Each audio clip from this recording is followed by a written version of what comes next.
Yunarto Wijaya. Iya. Toto, jadi kalau Toto lihat SBY sampai menekankan dua pasang calon itu bisa tidak fair dan tidak adil. Apa yang Anda baca sih dari pernyataan Pak SBY itu? Ya, ini kalau dalam ilmu ekonomi ada spekulasi atau hipotesa tentang siklus resesi 10 tahunan yang sampai sekarang masih jadi perdebatan. Ternyata yang sudah bisa dipastikan ada siklus SBY 10 tahunan.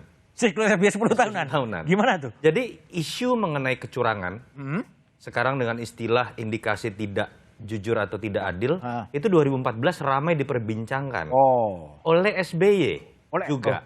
Perbedaannya dulu beliau merasa menjadi tertuduh, sekarang beliau yang tanda kutip memberikan tuduhan. Entah kepada siapa, kita masih berdiskusi mengenai hal ini.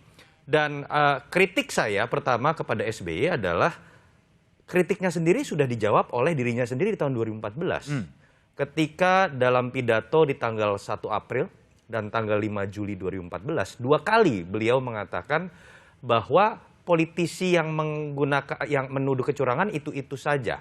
Dan jawabannya sudah diberikan sendiri oleh SBY bahwa dalam sistem yang ada sekarang ketika Bawaslu dan KPU sudah independen, bagaimana mungkin terjadi kecurangan? Ada banyak partai di situ kecuali hanya ada satu partai dan penguasa, begitu kan?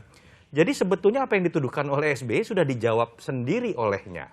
Nah, kalau kita kemudian mau tahu lebih spesifik kecurangan seperti apa, katakanlah kita menggunakan kalimat yang digunakan oleh SBY. Mengkerucut hanya pada kalimat mengenai apabila ada dua calon atau dua pasang saja, begitu ya. Ini juga menurut saya agak membingungkan. Tadi Bang Masinton sudah sedikit menjelaskan, undang-undang mengenai presidensial threshold yang sekarang juga banyak dikritik, saya pun ikut mengkritik, lahir tahun 2008. Pada Tetapi era Pak SBY ketika saat itu ketika dia sangat kuat. Ketika tidak lagi menjadi partai penguasa dan kuat, dan kebetulan anaknya katanya ingin maju, lalu kemudian tiba-tiba berbicara mengenai ketidakadilan 20% dan ingin menjadi 0%. Kritik saya kan adalah beliau sedang berbicara mengenai negara atau berbicara mengenai kepentingan anaknya saja. Itu yang perlu jadi catatan. Yang kedua, kritiknya juga sudah dijawab oleh apa yang dimiliki oleh dirinya sendiri. Dia adalah ketua majelis tinggi partai, anaknya adalah ketua umum partai yang punya hak sama, bukan dengan Bang Masinton loh, dengan Ibu Mega, dengan Erlangga Hartarto.